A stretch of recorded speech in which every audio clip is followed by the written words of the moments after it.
안녕하십니까. 김경국TV 시작하겠습니다. 대북 전단 활동가인 박상학 자유북한운동연합 대표 아시죠? 얼마 전 외통위 국정감사에서 야당 의원들에게 고함을 치면서 울분을 토했는데, 이번에는 뉴델리와의 인터뷰에서 민주당을 향해서 더불어 공산당이냐면서 본인을 비롯한 탈북자들에게 사과할 것을 요구했습니다. 오늘은 그 말씀을 드려볼까 합니다. 시작하기 전에 구독과 좋아요 그리고 알림 설정은 저에게 큰 힘이 된다는 말씀부터 드리겠습니다.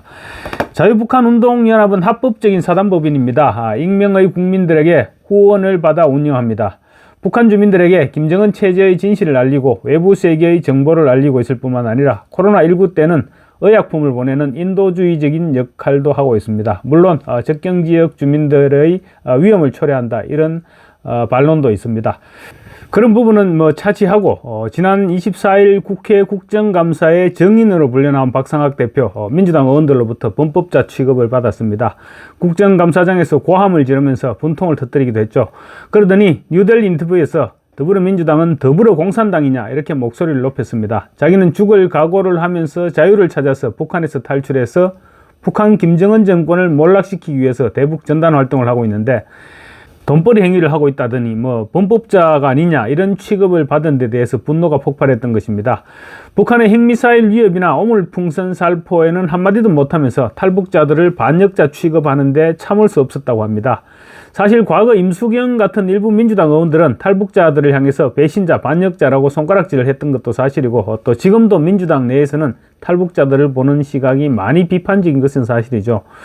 김정은과 북한 정권의 눈치 보기에 급급한 민주당이고 보면 탈북자들, 그것도 박상학 대표처럼 대북 전단 활동가들이 곱게 보였을 리는 없었을 것입니다. 그런 시각들이 박상학 대표에 대한 국정감사 질문에서 그대로 묻어났고, 박상학 대표는 국정감사 정인으로 출석해서 고함을 치면서 맞받아쳐서 외통위 국감장이 난장판이 되기도 했습니다. 박상학 대표가 한때 범법자가 됐던 것도 사실입니다. 문재인 정부 때였죠. 이른바 김여정 하명법, 그러니까 북한 김여정이 대북 전단 살포에 대해서 한마디 하니까 압도적인 국회 의석수를 바탕으로 순식간에 대북 전단 금지법을 통과시켰기 때문입니다. 그런데 대북 전단 금지법은 3년 만인 지난해 9월 헌법재판소로부터 표현의 자유를 침해한다면서 위헌 결정을 받았습니다. 민주당 의원들은 국정감사 정인으로 출석한 박상학 대표를 향해 무시하고 모욕감을 주는 언행을 일삼았습니다. 경기도 평화부지사 출신인 이재강 의원은 부지사를 하면서 보니 나중에 부지사 그만두면 전단 살포해서 먹고 살아도 되겠더라, 이런 말을 하면서 박상학 대표를 비꼬았습니다. 대북 전단 사업이 가만히 살펴보니까 돈벌이가 되더라, 이런 말이죠. 이에 박상학 대표는 대북 전단 20년을 보내면서 국민 임대주택에 살고 있다, 차도 없다라고 고함을 질렀습니다. 이재강 의원이 그만해 라고 말하자 반말하지 마세요 라고 소리를 질렀고, 깜짝 놀란 이재강 의원이 그만하세요 라고 정정하기도 했습니다.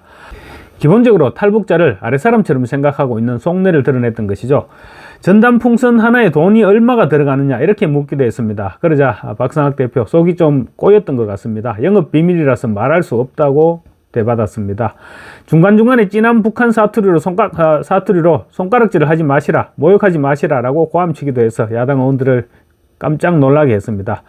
무슨 돈으로 20년간 전단 보내기를 했느냐고 물으니 글쎄 말이다, 나도 잘 모르겠다, 이름도 모르는 국민들이 5천원씩 만원씩 후원하는 돈으로 했다라고 답변하기도 했습니다. 허가받지 않은 대북 전단 살포가 위법이라는 지적이 이어지니까 박상학 대표는 내가 지금 법정에서 있냐, 왜 범인으로 단정을 하느냐라면서 이게 최고 인민회의야 라고 소리치기도 했습니다. 그래서 강한 인상을 남겼죠. 박 대표는 뉴데일리와 인터뷰에서 마치 대한민국 국민이 아니라서 법을 모른다는 식의 민주당 태도에 상당한 모욕감을 느꼈다. 항공안전법 관련해서는 2022년에 검찰로부터 증거 불충분으로 불기소 처분을 받았는데도 내가 마치 법을 위반한 것처럼 민주당 의원들이 뒤집어 씌웠다고 화를 사귀지 못했습니다. 특히 경기평화부지사 출신인 이재강 의원이 국감에서 북한의 체제를 반역하고 왔다 이렇게 표현을 했는데, 친북 본색을 그대로 드러낸 그야말로 말도 안 되는 소리였습니다. 이에 대해 박상학 대표는 그 말을 한순간에는 못 들어서 적극적인 대응을 하지 못했다. 그렇다면 민주당의 조국은 북한이냐고 되묻지 않을 수 없다고 목소리를 높이기도 했습니다. 박 대표는 대한민국을 조국이라고 자유를 찾아 목숨을 걸고 넘어온 탈북자들에게 북한을 반역했다고 주장하는 민주당 의원들이야말로 대한민국의 반역자가 아닌가라면서 민주당은 더불어공산당인가 이렇게 반문했습니다. 대북전단 살포 행위가 국가 안보와 주민의 안전에 위협이 된다는 민주당의 주장에 대해서도 북한 오물풍선에는 한마디도 못하면서 북한 주민들에게 진실을 알리는 대북전단을 위법이라고 주장하는 것은 강도가 경찰 때문에 사람을 해하지 못해 억울해 죽겠다는 소리나 똑같은 것이라고 비판하기도 했습니다. 지난해 9월 위헌 판결이 난 대북전단금지법에 대해서는 문재인 정부가 김정은과 김여정의 하명을 받들기 위해 만든 것이라면서 만약 위헌 결정이 나왔더라면 미국으로 망명할 생각까지도 했다고 말했습니다. 사실 민주당 의원들이 탈북자들에 대해서 비판적인 입장을 보인 적은 한두 번이 아니었습니다. 민주당 박영순 의원은 탈북자 출신인 국민의힘 태영호 전 의원에게 북한에서 온 쓰레기 이렇게 얘기했죠. 그랬는가 하면 또 과거 임수경 의원은 탈북 청년들에게 근본 없는 탈북자 새끼가 감히 국회의원에게 객이냐 이렇게 소리치기도 했습니다. 하기야 문재인 정부 때 탈북자들이 살인죄 혐의라는 이유로 적법 절차를 어기면서 다시 북한에 넘겨졌던 사실에 비하면 그런 부분들은 아무것도 아니기는 하죠. 아무래도 민주당 의원들의 탈북자 혐오는 과거 김웅 의원이 지적했듯이 절대 고칠 수 없는 불치병이 아닌가 싶습니다. 감사합니다.